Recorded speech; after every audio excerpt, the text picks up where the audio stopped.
Como se tornar inesquecível? Os 10 elementos essenciais para ser sempre lembrado. Dale Carnegie. Capítulo 1. A energia inesquecível. Classe. A energia rara que torna as pessoas verdadeiramente inesquecíveis. É mais fácil de reconhecer do que definir. Nós a reconhecemos quando a vemos. Mas o que ela é? Este livro irá ajudar você a responder a essa pergunta e também a ser uma pessoa de classe em todas as áreas da sua vida. Quando você conseguir isso, o que não é fácil, terá se tornado literalmente inesquecível. A propósito, assim como a classe é fácil de ser reconhecida, a falta dela também aparece facilmente em um homem ou em uma mulher. E isso não é algo que você queira que as pessoas percebam em você. Nós teremos muito mais a dizer sobre classe e por que ela é importante nos próximos capítulos. Você terá a oportunidade de atualizar sua própria definição de classe e irá desenvolver instrumentos práticos e poderosos para se tornar inesquecível para todas as pessoas que conhecer, seja nos negócios ou em qualquer outra área da sua vida. Nada é mais importante. Talvez você ainda não compreenda neste momento, porque a classe é tão importante, mas ao final deste livro compreenderá. Nós começaremos discutindo o sentido muitas vezes confuso de classe e também o efeito muito claro que ela pode ter tanto nas interações pessoais como nas comerciais.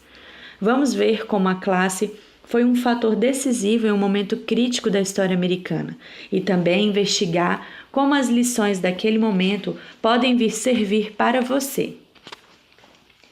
Nos próximos capítulos, vamos analisar os elementos essenciais à classe no sentido mais verdadeiro da palavra. E no último capítulo do livro, vamos verificar como a classe se torna através de conquistas no mundo material para você e também para aqueles ao seu redor. Essa competência para proporcionar o sucesso para os outros é uma das qualidades mais admiráveis da classe. Assim como um grande esportista, uma pessoa de classe pratica seu esporte em alto nível, o que transforma seus colegas de time em melhores jogadores. Para começar nosso estudo de classe e ver o que ela pode fazer, vamos avaliar um caso. Nunca houve exemplo mais claro de classe em ação do que no primeiro debate presidencial televisionado da história, que aconteceu em 26 de setembro de 1960. Os debatedores eram John Kennedy, então senador de Massachusetts, e o vice-presidente Richard Nixon. Ao longo dos anos, muitos livros foram escritos sobre esse evento, mas raramente ele foi discutido do ponto de vista de classe, na forma como estamos usando a palavra. E essa classe foi um fator decisivo no debate. Ela foi a diferença entre o perdedor e o ganhador, e nesse sentido alterou o curso da história. John Kennedy e Richard Nixon estavam em ótima forma quando desse encontro televisivo. Ambos tinham boas razões para se sentirem otimistas quanto à eleição. Seus currículos eram muito diferentes, mas também muito impressionantes. Os dois candidatos foram nomeados em 1960, na primeira votação da Convenção Nacional de seus partidos. Kennedy, cuja nomeação saíra antes, conquistara impressionantes vitórias sobre o experiente senador Hubert Humphrey nas primárias. As vitórias de Kennedy em West Virginia e Wisconsin tinham demonstrado suas chances de ganhar a presidência, já que havia dúvidas sobre a real possibilidade de um católico ganhar uma eleição fora de um estado que não fosse predominantemente católico, como Massachusetts. A religião de Kennedy tinha levantado incertezas dentro do seu partido, mas os democratas deixaram a preocupação de lado depois que West Virginia, Wisconsin. Então, imediatamente após a sua nomeação, Kennedy tomou uma decisão ousada e politicamente prática ao selecionar seu companheiro de chapa. Sua escolha de Lyndon Johnson, senador pelo Texas, pode ter surpreendido alguns de seus tradicionais partidários no Nordeste dos Estados Unidos, mas os democratas e ficaram com uma chapa poderosa nacionalmente. Johnson, que era o líder da maioria no Senado, era um político muito experiente que conhecia Washington por dentro e por fora. Ele era um guerreiro e, normalmente, um vencedor.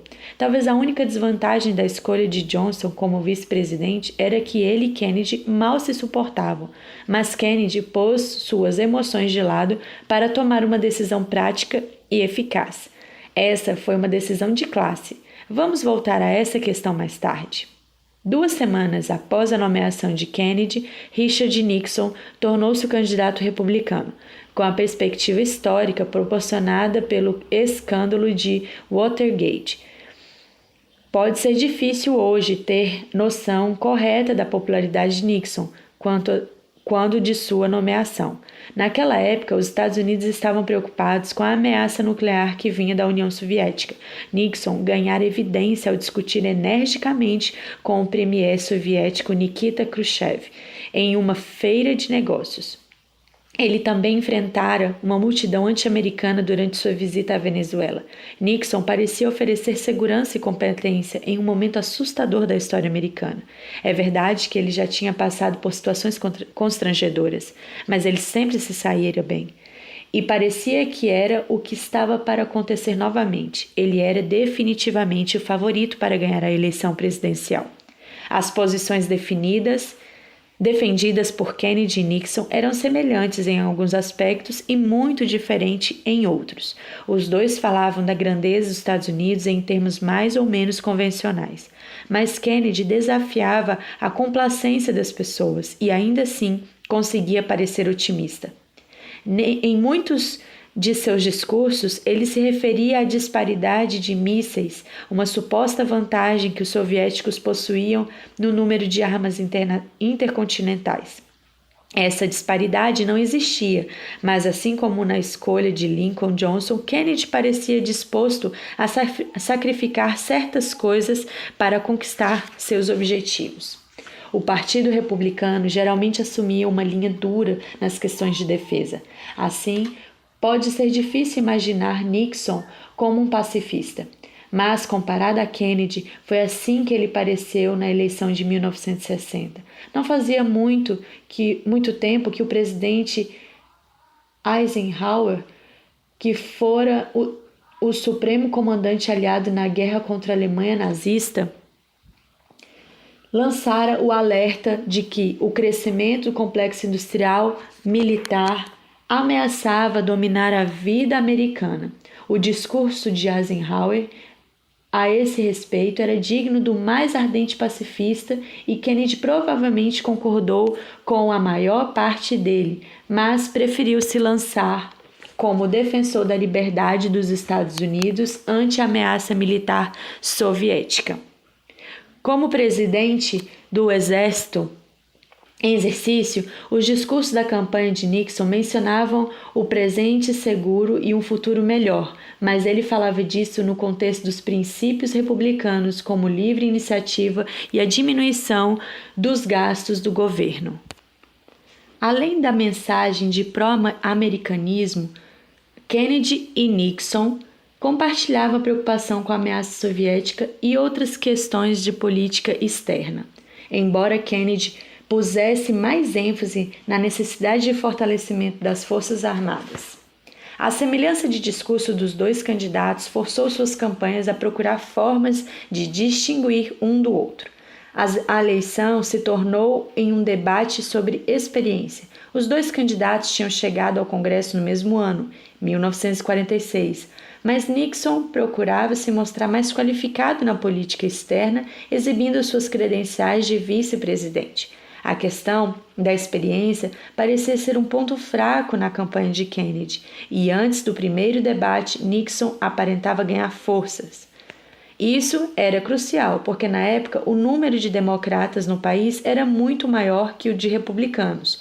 A corrida para a Casa Branca estava tão disputada que qualquer pequena vantagem parecia render enormes dividendos. Mas, assim como Nixon parecia encontrar seu ponto forte, aconteceram diversos eventos de mídia que tiveram forte influência no resultado da eleição. A ênfase que Nixon punha em sua experiência nas políticas internas e externas era prejudicada por seu próprio chefe. No outono de 1960, o presidente Eisenhower dava uma coletiva de imprensa, atividade que ele nunca gostara. Ele estava com pressa para acabar com a entrevista. Então, o jornalista perguntou sobre quais grandes decisões de governo tiveram a participação do vice-presidente Nixon. Eisenhower respondeu: "Se você me der uma semana, talvez eu me lembre de uma." O presidente não estava querendo menosprezar Nixon. Ele tentou fazer uma piada sobre seu próprio cansaço e uma falta de concentração. Mas o comentário foi um presente para Kennedy. Isso lhe ofereceu a oportunidade de minar a questão da superioridade de Nixon. Kennedy disse: "Sim, o Sr. Nixon é experiente, mas sua experiência está na fraqueza, na fuga do embate e nas políticas derrotistas." Outros problemas também começaram a atrapalhar Nixon. Após a Convenção Nacional Republicana, ele prometera fazer campanha em todos os 50 estados, mas uma infecção no joelho deixou-o de molho por 2 semanas. Depois, indo contra a opinião de seus colaboradores mais próximos, ele retomou a campanha em condições de saúde ainda não ideais. E aquele candidato cansado teve então de voltar sua atenção para o primeiro debate presidencial televisionado da história. Nixon fora campeão em debate estudantil e gostou da oportunidade de falar com seu oponente em rede nacional de TV. Mas, como a história mostra, as sutilezas da comunicação ficaram contra o vice-presidente. Kennedy dedicou uma tremenda quantidade de tempo preparando-se para esse evento. O sucesso recente da transmissão de suas respostas sobre religião provara que a televisão tinha um imenso potencial para ajudar em seu sucesso. Além disso, uma apresentação forte contra o amplamente favorito Nixon ajudaria a estabelecer sua credibilidade e aumentaria a confiança do público em sua capacidade de liderança. O vice-presidente também foi preparado para o debate, mas o resultado não seria decidido pelo conteúdo. Nixon também teve má sorte em outros eventos de mídia.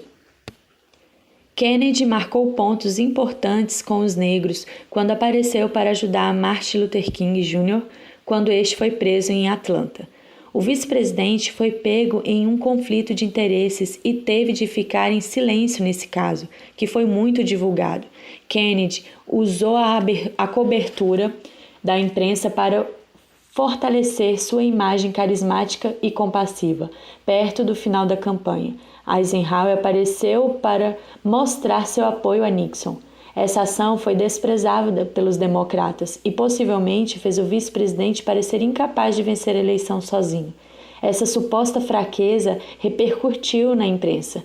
Combinadas ao fraco desempenho de Nixon no primeiro debate, a gafe de Eisenhower e outros triunfos de Kennedy na mídia, pequenos erros de comunicação como esse ajudaram a minar a força do candidato republicano. John Kennedy foi capaz de colocar Nixon na defensiva com a sua inesperada compreensão dos fatos, mas Nixon soube responder às críticas do oponente. A maior questão do debate foi o apelo visual do atraente Kennedy contra a aparência doentia de um Nixon abatido. Diversos fatores contribuíram para a imagem ruim de Nixon. Seus problemas de saúde que o acompanharam até o debate resultaram em grande perda de peso. O fundo do estúdio da televisão, recém-pintado de cinza, misturava com o terno de Nixon. Em suas inserções durante os comentários de Kennedy, Nixon parecia enxugando o suor durante os comentários de Kennedy. Nixon parecia enxugando o suor da testa. Parecia acuado e abalado. Enquanto isso, a aparência de Kennedy era ótima.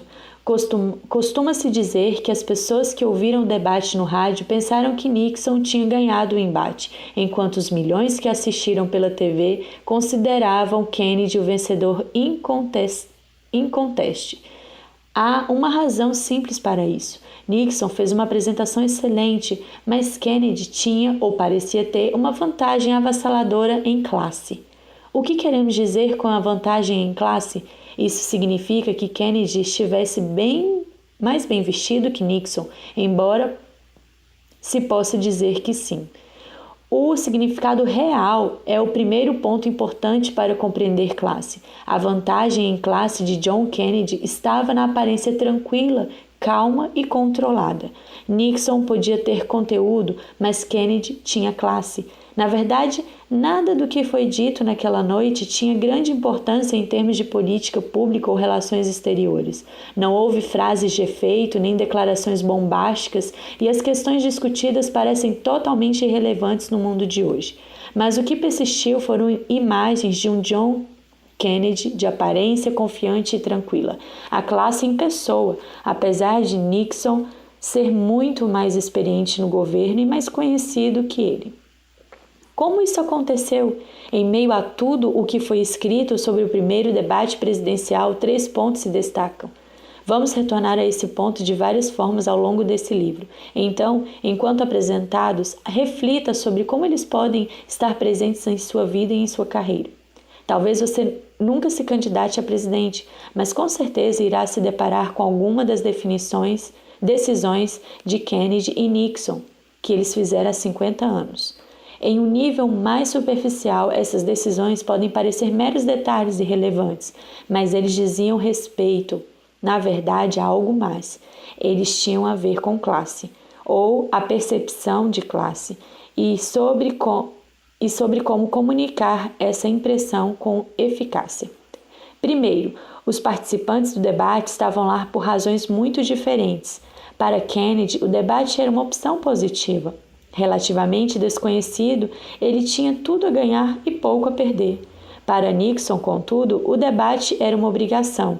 O pior de tudo era que ele mesmo tinha se imposto essa obrigação, indo contra a opinião de seu comitê. Os assessores de Nixon insistiram para que ele não debatesse com Kennedy, mas Nixon se sentia obrigado a fazê-lo. Ele sentia ter algo a provar, talvez mais para si mesmo do que para qualquer outra pessoa. Assim, suas emoções baseavam-se em insegurança em vez de força. Essa é uma dinâmica muito interessante. Ela pode afetar qualquer pessoa que tenha que tomar decisões, independente das circunstâncias externas. Quanto mais poderoso o indivíduo se torna, mais ele sente que tem que provar que merece o seu poder. Ele precisa de apoio e confirmação constantes, o que em geral se manifesta com uma comitiva de gente que concorda com tudo para que o tomador de decisão possa afastar as dúvidas que tem sobre si mesmo. A classe nunca se manifesta de má vontade. Classe é sempre uma opção positiva ou até mesmo alegre. Ainda que suas ações sejam objetivamente de classe, o efeito positivo é cancelado se a motivação for negativa. E não se deixe enganar, a motivação negativa sempre se revela, às vezes de formas inesperadas e constrangedoras. Existe uma ligação essencial entre classe e comunicação. Pessoas de classe são aquelas que conseguem comunicar claramente quem são e qual é a sua visão. Mas não tem que ser a pessoa mais inteligente do recinto para ser o líder. É amplamente aceito por muitos historiadores que 2 dos homens mais inteligentes a ocupar a presidência dos Estados Unidos foram Jimmy Carter e Richard Nixon. Carter era formado em engenharia elétrica, enquanto Nixon tinha um diploma de direito pela Universidade de Duke University. Assim, concorde-se ou não com as suas políticas, Ronald Reagan é ainda assim lembrado como um presidente popular e eficaz, o grande comunicador, o homem responsável por ganhar a Guerra Fria. Quando disse "derrube esse muro", ele se tornou inesquecível. Não foi devido a qualquer título acadêmico que tivesse, foi por causa do que ele disse e como disse. Pessoas inesquecíveis falam em termos de visão. Frequentemente sua mensagem não é sobre o que fizeram ou irão fazer, mas sobre o que vem. Elas pintam um quadro de um mundo que os outros não conseguem imaginar e compartilham essa visão com palavras. Elas não usam estatística para convencer os outros, elas usam imagens vívidas. Ser um grande comunicador exige 2 qualidades distintas. A primeira é otimismo. Pessimismo não tem classe. O indivíduo inesquecível enxerga além da situação atual para imaginar uma época melhor. Quando esse tempo chegará, como a melhoria vai acontecer? Detalhes. Segundo, Um grande comunicador expõe essa visão em palavras simples para que todos possam compreender. O uso de vocabulário rebuscado não ajuda. O que ajuda é usar linguagem que possa ser claramente compreendida por motorista de caminhão e cientistas, simples, compreensível e fácil de repetir. Frases como eu consigo ver, eu imagino ou eu acredito são ferramentas poderosas. Seus pensamentos ajudam a pintar um quadro dessa imagem. Por exemplo, de nada ajuda citar estatísticas sobre como a produtividade e a felicidade geral aumentam quando as pessoas gostam de ir para o trabalho. Ninguém escutará se você afirmar a importância de se desenvolver uma série de sistemas e processos para aumentar gradualmente a satisfação dos funcionários no trabalho para que a qualidade melhore. Essas são afirmações corretas, mas quem se deixaria inspirar por elas? Mas suponha que você diga isso. Eu imagino um futuro, não muito distante, em que cada trabalhador ame o seu trabalho. Esse é o mundo que eu vejo. Você consegue se imaginar indo para o trabalho todos os dias, amando o que faz e as pessoas com quem trabalha? Como você acha que isso afetaria o seu trabalho e mesmo a sua vida pessoal? Esse é o mundo que eu imagino e ele é possível se nós trabalharmos juntos para criá-lo. Junte-se a mim, seja um líder, inspire as pessoas. Se você quiser, eu sei que teremos sucesso. Se você liderar as pessoas à sua volta, se você inspirá-las, cada um de nós vai acordar e amar ir para o trabalho. Você vai participar ou não? O significado é o mesmo, mas a mensagem é muito diferente. Não pergunte o que o seu país pode fazer por você, pergunte o que você pode fazer por seu país, disse John Kennedy em um discurso inaugural em 1961. Por isso foi inesquecível? Foi porque ele foi inesquecível. Kennedy não pediu ao povo americano para segui-lo, nem lhe pediu para liderar. Ele desafiou os americanos a servir. Essa é a ironia de uma pessoa realmente de classe. Pessoas verdadeiramente inspiradoras e inesquecíveis não sentem motivação para liderar pessoas. Sua motivação é servi-las. Essa sutil inversão de lógica conquista para o líder a lealdade e o respeito daquele que, no final, irão servi-lo em retribuição. Para que as pessoas sejam inesquecíveis, elas precisam de seguidores, porque qualquer indivíduo iria querer seguir alguém a menos que se sentisse que essa pessoa serve aos seus interesses. Quanto mais você conseguir fazer isso, mais conquistará a confiança de todos à sua volta. Não porque você é o chefe, mas porque você sabe do que as pessoas precisam e está determinado a fazê-las conseguir. O indivíduo inesquecível gosta de ajudar os outros e a se tornarem versões melhores deles mesmos. Uma pessoa inesquecível não se propõe a fazer o trabalho dos outros. Ela pinta um quadro de como os outros podem fazer seu próprio trabalho. A propósito, essa é exatamente a intenção desse livro. Por favor, siga para o capítulo 2.